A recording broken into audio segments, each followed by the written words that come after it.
नमस्कार दोस्तों, पाठशाला 24 आवर में आपका स्वागत है। आज हम रीजनिंग का प्रैक्टिस सेट नंबर 90 देखेंगे। इसमें रीजनिंग के 10 इंपॉर्टेंट क्वेश्चन है। यदि आप एसएससी, रेलवे या फिर किसी भी सरकारी नौकरी की तैयारी कर रहे हैं तो ये प्रैक्टिस सेट आपके लिए बहुत ज़्यादा इंपॉर्टेंट होने वाला है, क्योंकि दोस्तों इस प्रैक्टिस सेट में जो क्वेश्चन है इसी टाइप के क्वेश्चन आपके एग्जाम में पूछे जाएंगे। स्टार्ट करते हैं वीडियो को। देखिए पहला क्वेश्चन, देखिए पहला क्वेश्चन है, नीचे दी गई श्रृंखला श्रेणी में लुप्त संख्या ज्ञात कीजिए। आपको ज्ञात करना है यहाँ पे जो लुप्त संख्या है ये वाली, ये संख्या आपको ज्ञात करनी है। देखिए ध्यान से, 89 से हुआ 34। 89 से 34 कब होगा? जब आप इसमें से 55 माइनस करेंगे। करके देखिए आप। 34 से 67 कब होगा? जब आप प्लस करेंगे इसमें 33। 67 से 45 कब होगा? जब आप माइनस करेंगे 22।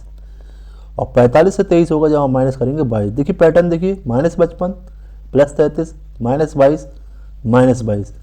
अब हम प्लस करें या फिर माइनस करें कुछ समझ नहीं आ रहा, ठीक है। तो ये पैटर्न प्लस माइनस वाला यहाँ पे फॉलो नहीं होगा। और किस तरह से कर सकते हैं देखिए ध्यान से। अब देखिए यहाँ पे, देखिए 89 को ध्यान से देखिए। यहाँ पे 8 है, यहाँ पे 9 है। 8 से 9 हुआ, 1 जुड़ के। यहाँ पे देखिए 3 से 4 हुआ। यहाँ पे देखिए 6 से 7 हुआ। यहाँ पे 4 से 5 हुआ। यहाँ पे 2 से 3 हुआ। तो यहाँ पे जो हमारा आंसर होगा वो होगा इस तरह से कि जो पहला नंबर होगा उससे एक ऐड करके यहाँ पे दूसरा नंबर होगा, ठीक है।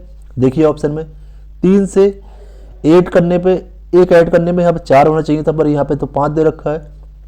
इसमें भी नहीं मिल रहा है, इसमें मिल रहा है। देखिए यहाँ पे पहला है 1, इसमें एक ऐड किया तो मुझे यहाँ मिला 2। यही मेरा आंसर हो जाएगा, ऑप्शन सी यहाँ पे सही हो जाएगा। समझ आया दोस्तों। क्वेश्चन नंबर 2 देखिए, नीचे दिए गए विकल्पों में से संबंधित संख्या को चुनिए। 1234, 1234 से हो रहा है आपका 484। 1700, 2900 क्या होगा ये आपको बताना है, ठीक है। 12 से 34 अगर हम इसको सबको प्लस करें, 1 + 2 + 3 + 4 तो कितना मिले? 1 + 2 3, 3 3 6 4 10 मिल रहा है। पर यहाँ पे कितना है? 484, यानी ये कितना का स्क्वायर है? 22 का स्क्वायर है ये। अगर मान लीजिए इसमें मैं 12 जोड़ूँ, 22 हो गया। फिर मैं स्क्वायर करूँ तो आपको 84 मिल जाएगा, 484 मिल जाएगा, ठीक है बिल्कुल। अब इसको मैं प्लस करूँ, 1 और 7 + 2 + 9, 7 और 2 8 हो गया। 8 में 2 जोड़ा तो कितना हो गया? 10। 10 में 9 जोड़ा तो कितना हो गया? 19 हो गया। 19 में अगर मैं जोड़ूंगा 12 तो कितना आएगा? 31 आएगा। 31 का स्क्वायर होता है 961। 961 तो किसी ऑप्शन में दे नहीं रखा, तो कैसे करेंगे इसको? देखिए जो 1234 है ना, इसमें हम क्या करेंगे, ये देखिए 1234 को किस तरह से तोड़ेंगे। इसमें 12 को अलग कर लिया, 34 को अलग कर दिया, ठीक है। अब बड़ी संख्या में छोटी माइनस कर दी। देखिए 34 में से हमने कर दिया 12 को माइनस, तो कितना मिला? मिला 22। तो इस 22 का कर दिया स्क्वायर तो आपको मिल गया 484, ठीक है। इसी प्रकार इसमें कीजिए, 17 को अलग कर लीजिए, 29 को अलग कर लीजिए। 29 में से माइनस कर लीजिए 17 को, कितना मिलेगा? 12 मिलेगा। 12 का स्क्वायर कितना होता है? 144। ऑप्शन बी यहाँ पे सही हो गया। समझ आया दोस्तों।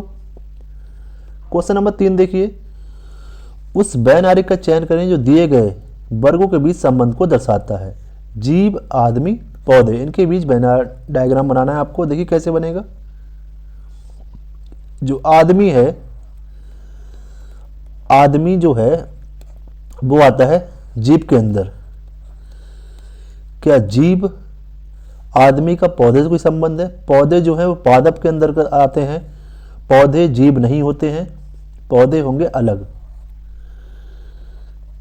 पौधों में जीवन तो है पर जीव के अंदर नहीं आते। जीव के अंदर वही आते हैं जो जीवधारी हैं, जो एनिमल हैं, ठीक है। तो इस तरह से बनेगा हमारा ऑप्शन डी सही हो जाएगा इसमें। क्वेश्चन नंबर 4, एक कूट भाषा में फैन को FUAZNM लिखा जाता है। डैड को क्या लिखा जाएगा ये आपको बताना है। देखिए फैन को FAN, यहाँ ध्यान से देखिए। सबसे पहले तो आया F, उसके बाद के यहाँ पे आया U। F का जो अपोजिट होता है वो क्या होता है? U। देखिए हुआ क्या इसमें, जो लेटर दे रखा है वो लेटर लिखा, उसके बाद उसका अपोजिट जो है वो लिखा। अगला देखिए ए है तो ए लिख दिया, ए का अपोजिट क्या होता है, जेड लिख दिया। देखिए यहाँ पे जेड आया, यहाँ देखिए फिर एन लिख दिया, फिर एन का अपोजिट क्या होता है, एम, ये लिख दिया। आप जेड का निकाल लीजिए, पैटर्न मिल गया आपको, आपका आंसर आ गया, समझ लीजिए। कैसे निकालेंगे, देखिए डी ई ए डी, सबसे पहले डी लिखा, डी का अपोजिट क्या होता है, डब्ल्यू होता है। फिर ई लिखा, ई का अपोजिट क्या होता है, बी होता है। फिर ए लिखा, ए का अपोजिट क्या होता है, जेड होता है। फिर डी लिखा, डी का अपोजिट क्या होता है, डब्ल्यू होता है। देखिए W, D W E B, D W E B A Z D W, option A हमारा यहाँ पे आंसर हो गया सही। अगला क्वेश्चन देखते हैं, क्वेश्चन नंबर 5, मेरे लिए मेरे पिता की पुत्री के ससुर का इकलौता पुत्र कौन है। देखिए ये हूं मैं, ठीक है, मेरे लिए मेरे पिता, ये मैं हूं, मेरे पिता, ये हो गया पिता, पिता की पत्नी, पिता की वाइफ, ठीक है, पिता की पत्नी के ससुर कौन हुए भाई, मेरे पिता के पिता यानी मेरे दादा हुए, का इकलौता पुत्र, इकलौता पुत्र कौन है, ये मेरे पिता, ठीक है, यही पूछा है, इकलौता पुत्र कौन है। देखिए मेरे लिए, फिगर पर देखिए, मेरे लिए मेरे पिता की पत्नी के ससुर यानी मेरे दादा का इकलौता पुत्र कौन है, कौन है भाई, मेरे पिता हैं, ये ऑप्शन सी यहाँ पे सही हो जाएगा। क्वेश्चन नंबर 6, नीचे दिए गए विकल्प में संबंधित अक्षर को चुनिए। देखिए ध्यान से हो क्या रहा है, ए से डी हुआ, ए से डी कैसे होगा, देखिए ए की पोजीशन होती है 1, डी की पोजीशन होती है 4, ए में यानी 1 में 3 जोड़ा तो आपका आ गया 4। इसी प्रकार से यहाँ पे देखिए एस की पोजीशन 19 होती है, 19 में कितने जोड़ेंगे, 19 में जोड़ेंगे 3, देखिए यहाँ पे 3 जोड़ा, उसी प्रकार से इसमें 3 जोड़ेंगे, 19 में 3 जोड़ेंगे तो आपको कितना मिलेगा, आपको मिलेगा 22। 22 किसी पोजीशन होती है बी की। अब देखिए कौन से ऑप्शन में पहला बी है, ऑप्शन डी में पहला हमें बी मिल गया, हमारा आंसर आ गया। आगे बढ़ते हैं, पूरा क्वेश्चन करने की जरूरत नहीं होती है, समय बचाना होता है। इसी तरह से हमें एग्जाम में यदि मार्च बराबर 50 है, जून बराबर 32 है तो अगस्त बराबर क्या होगा, ये आपको बताना है। ध्यान से देखिए, यहाँ पे 50 दे रखा है, यहाँ पे दे रखा है 32, सबकी अल्फ़ाबेटिक पोजीशन रखते हैं पहले तो, MARCH, एम की पोजीशन 13 हो गई, ए की 1 हो गई, आर की 18 हो गई, सी की 3, एच की 8, सबको जोड़िए, 13 1 14, 14 में 18 जोड़ेंगे, 14 में 10 जोड़े 24 हुए, और 8 जोड़े तो 32 हो गए, 32 इतना हो चुका है, यहाँ तक का 32 हो गया, और 8 और 3 11 जोड़ेंगे तो 32 में 11 जोड़ा तो कितना हुआ, 43 हुआ, पर यहाँ पे दे रखा है 50। मान लीजिए इसमें मैंने 7 और ऐड कर दिया, अब इस वाले में भी ऐड करना पड़ेगा आपको 7। देखिए जे की पोजीशन 10 हो गई, यू की 21 हो गई, एन की 14 हो गई, ई की 5 हो गई, 10 और 21 कितना हुआ, 31 हुआ, 31 में 14 जोड़ा तो आ गया आपका 45, 45 में 5 जोड़ा तो कितना आएगा 50, 50 में 7 जोड़ने पर 57 आ रहा है, पर यहाँ पर 32 दे रखा है। तो इस तरह से अल्फ़ाबेटिकल पोजीशन से ये नहीं हो पाएगा।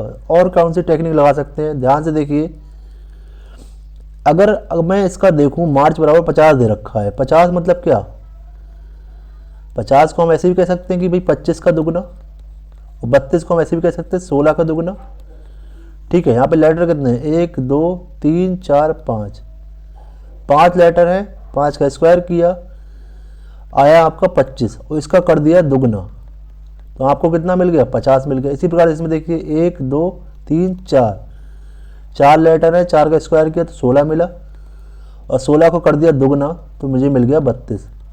यहाँ देखिए कितने लेटर है, 2 2 4 2 6 लेटर है, ठीक है, 6 का किया स्क्वायर आ गया 36, और 36 में कर दिया दुगना मैंने तो कितना हो जाएगा 72। ऑप्शन सी यहाँ पे सही हो गया दोस्तों। क्वेश्चन नंबर 8, निम्नलिखित क्रम में अक्षर श्रृंखला श्रेणी को पूरा करें। देखिए चिन्हों की श्रेणी है, पहले देखते हैं कितने चिन्ह हैं, 2 2 4 2 6 2 8 2 10 2 12 जो 2 14 और 2 16, 16 लेटर हो गए। 4 4 के पेयर बनाएंगे, 2 2 4 2 2 4, 2 2 4। देखते हैं पेयर हमने बनाए हैं वो सही हैं या फिर गलत। देखिए यहाँ पे परसेंट का चिन्ह है, यहाँ भी परसेंट का चिन्ह है पहला, और यहाँ भी परसेंट का चिन्ह है पहला। तो जो पेयर बने बिल्कुल सही बने हैं। परसेंट का चिन्ह एकदम पहले नंबर पे ही मिल रहा है सब पे, सभी जो है पेयर में। यहाँ पहला परसेंट है, यहाँ परसेंट है, यहाँ भी पहला क्या होगा, फिर परसेंट होगा।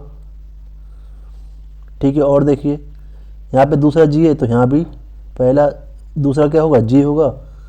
यहाँ तो जी दे रखा है, यहाँ भी जी दे रखा है। अब देखिए यहाँ पे एट द रेट है फोर्थ नंबर पे, यहाँ भी फोर्थ है, यहाँ भी फोर्थ है, यहाँ भी फोर्थ नंबर पे एट द रेट हो जाएगा। अब देखिए क्या पैटर्न मिला आपको, जी एट द रेट। यहाँ पे क्या आएगा, यहाँ पे डॉलर आएगा, क्योंकि देखिए यहाँ पे डॉलर है, यहाँ भी डॉलर आ जाएगा। फिर डॉलर आया, फिर परसेंटेज आया, फिर डॉलर आया।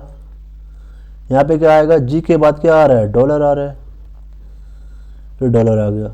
2 डॉलर एंड में देखिए किसमें है, इसमें जी at the rate, dollar, percentage, dollar dollar. Option D यहाँ पे सही हो गया।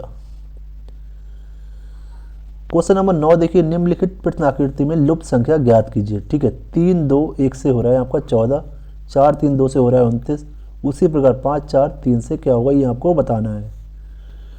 देखिए 3 का स्क्वायर, 2 का स्क्वायर और 1 का स्क्वायर सब मैं करूँ और सबको जोड़ूँ तो कितना आएगा, 3 का स्क्वायर 9 हो गया, 2 का स्क्वायर 4 हो गया, 1 का स्क्वायर 1 हो गया। सबको जोड़ते हैं, 9 4 13 1 14 मिल गया मुझे यहाँ पे। इस पर इसी प्रकार से इसमें देखते हैं चेक करके, 4 का स्क्वायर प्लस 3 का स्क्वायर प्लस 2 का स्क्वायर, 4 का स्क्वायर 16 हो गया, 3 का स्क्वायर 9 हो गया, 2 का स्क्वायर 4 हो गया, 16 9 25 और 4 29, यहाँ 29 मिल गया मुझे ये वाला। अब देखिए इसका निकाल लीजिए, आप अपना आंसर निकाल लीजिए। 5 का स्क्वायर 25, ठीक है सीधे स्क्वायर लिखते हैं। 4 का स्क्वायर 16 हो गया, 3 का स्क्वायर 9 हो गया, 16 9 25, 25 और 25 जोड़ेंगे तो आपका आएगा 50। ऑप्शन यहाँ पे सही होगा दोस्तों। क्वेश्चन नंबर 10 है, दिए गए विकल्पों में से उसे चुने जो अन्य तीनों विकल्पों से भिन्न है। ठीक है, ध्यान से देखिए, सितार, बांसुरी, वायलिन और बीड़ा, इन तीनों में देखिए ए, सी और डी, सितार, वायलिन और बीड़ा, इन तीनों में क्या कॉमन है, इन तीनों में ये चीज़ कॉमन है कि सब में क्या होता है, सब में तार होते हैं। पर क्या बांसुरी में तार होता है, नहीं जी, बांसुरी में तार नहीं होता है।